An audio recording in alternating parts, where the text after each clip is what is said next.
Kita ke informasi lainnya, pemirsa. Pemerintah menegaskan penerapan pajak penerapan nilai atau PPN 12% akan berlaku Januari 2025. Namun kebijakan kenaikan PPN ini akan diterapkan secara selektif dan hanya untuk barang mewah. Hasil diskusi kami dengan Pak Presiden, kita akan tetap mengikuti undang-undang bahwa PPN akan tetap berjalan sesuai jadwal waktu amanat di undang-undang, yaitu 1 Januari 2025, tetapi kemudian akan diterapkan secara selektif kepada beberapa komoditas, baik itu barang dalam negeri maupun impor yang berkaitan dengan barang mewah.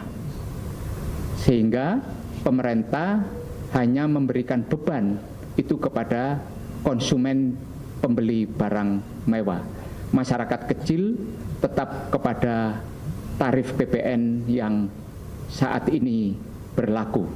Sehingga nanti tidak berlaku lagi, rencananya masih dipelajari oleh pemerintah, dilakukan pengkajian lebih mendalam bahwa PPN nanti akan tidak berada dalam satu tarif. Dan ini nanti akan masih dipelajari. Masyarakat tidak perlu khawatir karena ruang lingkup mengenai kebutuhan barang pokok, kemudian jasa pendidikan, jasa kesehatan, kemudian jasa perbankan yang berkaitan dengan hal-hal yang bersifat pelayanan umum, jasa pemerintahan, tetap tidak dikenakan PPN. Itu yang bisa kami sampaikan dengan Bapak Presiden. Bapak Presiden juga berusaha menertibkan banyak urusan yang berkaitan dengan hal-hal ilegal sehingga akan menambah penerimaan negara yang selama ini. Pemirsa, sebelumnya Menteri Keuangan Sri Mulyani pastikan PPN menjadi 12% di Januari 2025. Menteri Keuangan juga pastikan ada sejumlah sektor yang tetap tidak akan dipungut pajak.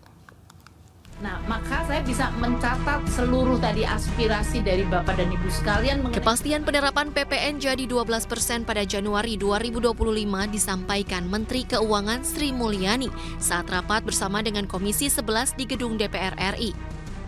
Sri Mulyani menyatakan penerapan tarif baru sudah tercantum dalam Undang-Undang Harmonisasi Peraturan Perpajakan (UU HPP). Meski pasti naik, namun sejumlah keringanan pajak telah disiapkan pemerintah seperti beberapa jenis barang atau jasa yang tidak dipungut pajak.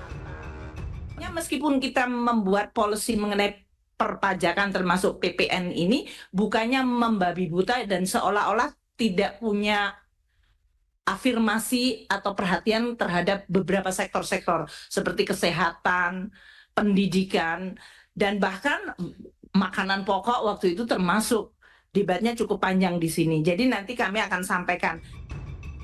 Menteri Keuangan tegaskan kenaikan PPN untuk menjaga APBN tetap sehat di tengah kondisi ekonomi global yang tidak menentu. Naiknya PPN mau tidak mau akan mempengaruhi harga sejumlah barang. Sementara Badan Pusat Statistik mencatat pertumbuhan ekonomi pada kuartal 3 di tahun 2024 ini hanya mampu tumbuh 4,95%. Lebih rendah dari kuartal sebelumnya sebesar 5,11%. Tim Liputan iNews melaporkan.